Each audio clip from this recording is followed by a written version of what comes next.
We have our Candy Power Rankings, or I guess we're doing a draft as well, coming up a little later, 1 o'clock hour. But right now we have the Kings Power Ranking, and Chris, you have a couple of our old friends that have some things to say about the Kings. Definitely not new friends because, they are not showing much love to our Sacramento Kings here in just about any of the national power rankings, which makes sense. You know, you're 2-2.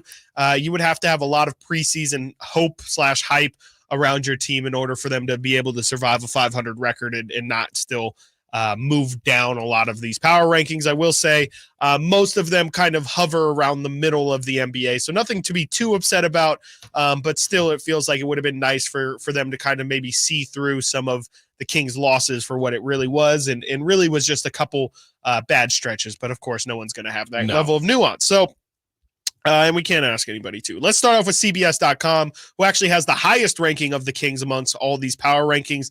And that's at number 15. They have them sandwiched in between the Pacers and the Heat at 14 and 16.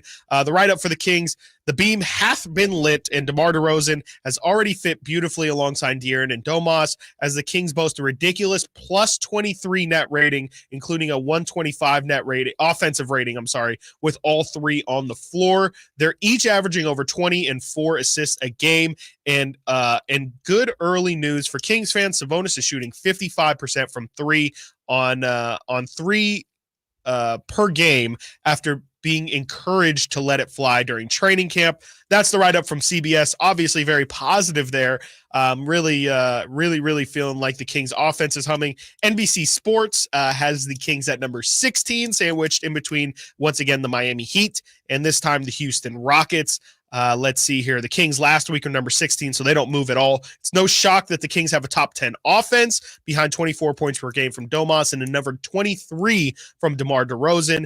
They have real identity on that end. The defense struggled against quality teams, close loss to the Timberwolves and Lakers, but looked much better in the latest couple games against Portland and Utah. Sacramento remains in a soft part of the schedule this week, but on the road, including Miami. We'll see if the defense can keep it up. We know the offense will be good. Now moving over to two of the bigger publications, Yahoo Sports and ESPN both have the Kings at number 19. Yahoo has them sandwiched in between the Rockets and the Pacers, and ESPN has them sandwiched in between the Hawks and the Heat.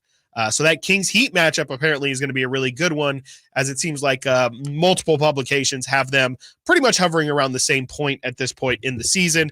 The Yahoo write-up: questions about whether the Kings should start Kevin Huerter or Keon Ellis began on opening night, to which Coach Brown said, "You can see just by the minutes that I'm still not comfortable with my rotation. Let us know that when you..." Then they say, "Let us know when you figure that out, will ya?" So there you go. Yahoo a little bit impatient with Mike Brown so far. And then the ESPN write-up, a really short one. DeMar DeRozan had the honor of lighting the beam on Monday, and rightfully so. Averaged 24 points during his first 3 games, and his 9.3 free throw attempts per game has him top 10 so far.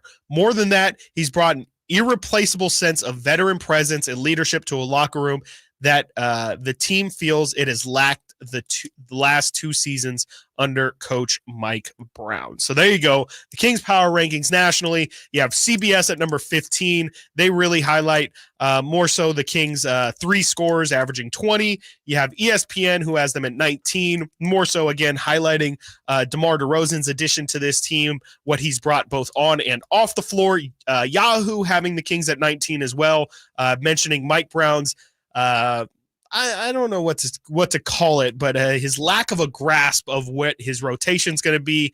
And then we have, last but not least, NBC Sports highlighting Domas and DeMar and questioning whether we will continue to see the Kings have good defensive numbers this week on the road against an easier schedule, but a tough opponent in the Miami Heat on Monday. So there you go. We are mid. We are mid according to national writers.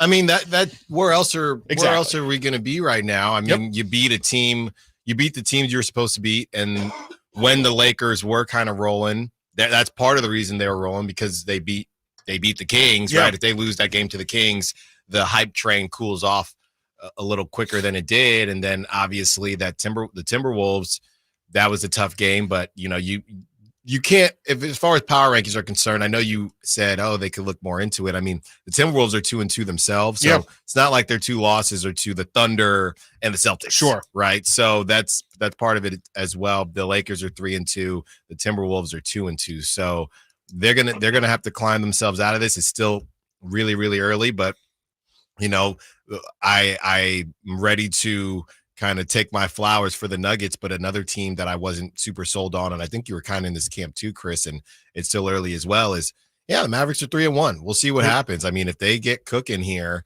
and if they really are that team that got to the finals, that's a problem too. That's another team that you got to worry about. And the Suns, we'll see what happens there. But I can't really be upset with where the Kings are ranked because they haven't really done anything to deserve to be any higher, at least not yet. No, completely. I mean, you finish 500 and you're going to be in the middle of the standings. It totally makes sense to me. And, I think that it's a positive that there's not really any signs that say that the Kings should be dropping, right? Like, I mean, there's no bad defensive rating or anything like that. Like the Kings are top 10 in both. There's no reason why, especially at least for the next week, the Kings should fall in either of their categories. So I think things are, for the most part, positive. But like you said, I just think with this early in the season, you have to wait for things to shake out. You don't really know what side of good or bad these teams are going to fall on. And so when you have to take the record at face value, I mean, you're not going to get the benefit of the doubt. But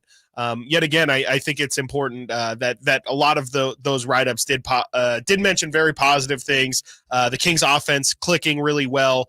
DeMar obviously having early impact as well. Like I just don't want, in general, not saying you or even anything I've seen necessarily, but just as we continue to progress through this season, and more specifically the beginning of this season, not to take DeMar DeRozan's good play for granted, just because it didn't have to be a guarantee. There were so many people that had questions on whether DeMar, our friend Legend of Winning or Legend of Losing, whatever you want to call him, LOL is great, by the way, for his name. So I think Legend of Losing works. Yeah. But yeah, I think a lot of people had questions about DeMar's fit and the fact that it hasn't been clunky. It's looked good. As a matter of fact, it just feels like they can even add or highlight more so the moments that they go to DeMar. I think that's a massive positive for this team, regardless of their record or anything. The fact that DeMar has been such a good fit and has actually added to the team, and it doesn't really feel like, I can't think of anything where it's felt like he is actively taken away from somebody or some element of this team. I think that's a massive positive, regardless of their record. Yeah, right. The question was this going to work or not? And now that you think about it, though, Chris, and you watch it, I do wonder what was the question. There were a couple conversations when it came to DeMar DeRozan. There was whether it would fit, and there was whether the defense would be good enough, right? Those are two of the main ones that I recall hearing. The fit one but to me, I think they're almost parallel with each other, because the fit thing to me, I don't know if there was somebody out there that just thought, I don't know, that DeMar DeRozan either wasn't going to score or they thought the spacing was what was going to be really messed up. Right.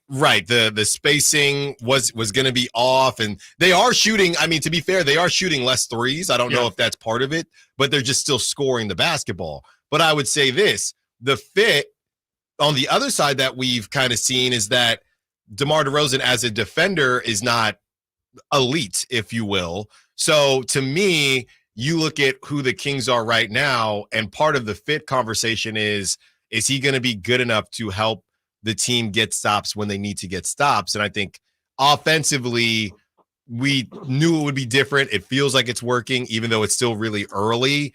I think that the idea was ridiculous that they would look bad. I do think they look good. Mm-hmm. It's just a matter of, are they going to look good enough because of what they're going to lack on the defensive end? And we don't know that yet. Yeah, we definitely don't know that part yet. We don't know how explosive these guys can be. I mean, so far, they've done a great job of consistently scoring, but yeah, we haven't really seen like this massive, just, that's just as an example, what LeBron did to the Kings. Like, we haven't seen just this team go on a massive run where it just looks like, now maybe to an extent you could say elements of the Utah game for sure. But it hasn't really felt like there's just been a dominant offensive stretch where dude, who cares about defense when your offense is humming like that? The Kings have been close in some of these games and most of these games. And yeah, there hasn't really been this massive separation specifically because of their offense. But I will say, just in general, I think that hasn't been as necessary because DeMar, to me, has not been as terrible as what we were promised he would be defensively. Like, he still is definitely now granted, he's also guarding a lot of fours. He's not really guarding any of the speedier guys on the perimeter, but he's done a really good job of playing passing lanes. I think he's averaged a couple steals per game so far this season in a short window. He's at two steals a game. So even though he might not be the best on-ball defender, he's still contributing to what the Kings like to do, and that's create havoc on the defensive end. I haven't looked at his deflection numbers, but I would assume by having 2 steals a game, he's probably up near Kevin Huerter, near De'Aaron Fox, and probably near Keon Ellis as well for this team's leader in deflections per game, which we know is a stat that I think Mike Brown and his coaching staff care more about than actual steals. So I think that's been part of it, but also on the same token, like, we have to see if that's going to last too, because, it's only been a week of play, his first week of play. You're always going to be super energized. Maybe that drifts as the season goes on and he kind of has to pick and choose where he wants to use his energy. Yeah. And a part of that is going to be, as we kind of get into the Kings offensive and defensive rating, whether or not that's real or is going to kind of disappear throughout the season. Part of that is how much the bench is going to be able to give. Right. And that is a part of how often DeMar is going to be able to reach back into, that gas tank that he has left. Kings offensive and defensive rating on the other side, whether or not it's real or make believe, like the ghosts of Hallows Eve. Styles and Watkins, Sactown Sports.